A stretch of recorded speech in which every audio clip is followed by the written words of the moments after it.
ఉచిత బస్సు ప్రయాణం. ఉచిత బస్సు ప్రయాణం అనగానే మనకు ఆంధ్రప్రదేశ్‌లో మహిళలకు ఉచిత బస్సు ప్రయాణం గవర్నమెంట్ ఎప్పటి నుంచి చేస్తది? ఇదొక్కటే గుర్తొస్తది.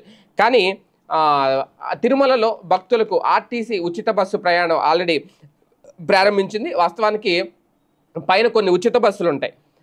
అవి తిరుగుతా ఉంటాయి పైన వరకు. అయితే ఇప్పుడు తాజాగా తిరుమలలో భక్తులు ఓ ప్రాంతం నుంచి మరో ప్రాంతానికి చేరుకునేందుకు తిరుమల తిరుపతి దేవస్థానం ధర్మరథాలతో పాటు ఏపీఎస్ఆర్టీసీ బస్సుల్లో కూడా ఉచిత ప్రయాణాన్ని అందుబాటులోకి తెచ్చినట్టు టీటీడీ అదనపు ఈవో వెంకయ్య చౌదరి తెలిపారు. ఈ మేరకు ఆర్టీసీ బస్సుల ఉచిత సర్వీసును స్థానిక అశ్విని ఆసుపత్రి కూడల్లో ఆయన ప్రారంభించారు. తిరుమలలో ప్రైవేటు వాహనాలు అధిక ఛార్జీలకు అడ్డుకట్ట వేయడంతో పాటు ట్రాఫిక్ కాలుష్య నియంత్రణకు ఈ ఉచిత ఆర్టీసీ బస్సు సర్వీసులు ఉపయోగపడతాయి. శ్రీవారి ధర్మరథాలు తిరిగే మార్గంలోనే ఆర్టీసీ బస్సులు కూడా సేవలు అందిస్తాయట.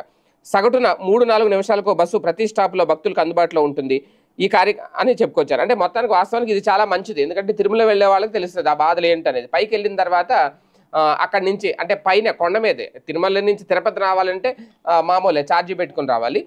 పైన ఎక్కడికైనా వెళ్ళాలంటే ఇప్పుడు సపోజ్ కాటేజీలు చాలా దూరంగా ఉంటాయి. మనం వెళ్ళగానే అక్కడ ఒక ఆఫీస్కి వెళ్ళాలి, అక్కడ రూమ్ తీసుకోవాలి, అక్కడ నుంచి కాటేజ్ ఎక్కడో ఇస్తారు.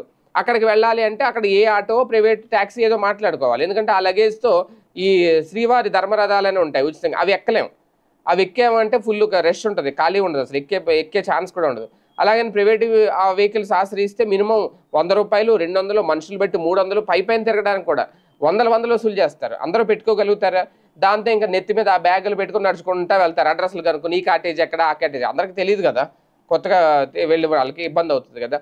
సో ఇటువంటి నేపథ్యంలో ఇలాగ నిజంగా ఉచిత బస్సు తిరుమలలో ఏపీఎస్ఆర్టీసీ బస్సులు కనుక నిజంగా వీళ్ళు చెప్తున్నట్టు 4 నిమిషాలకు ఒక బస్సు వస్తే చాలా హ్యాపీ, భక్తులకు కూడా మంచి సౌకర్యార్థంగా ఉంటుంది.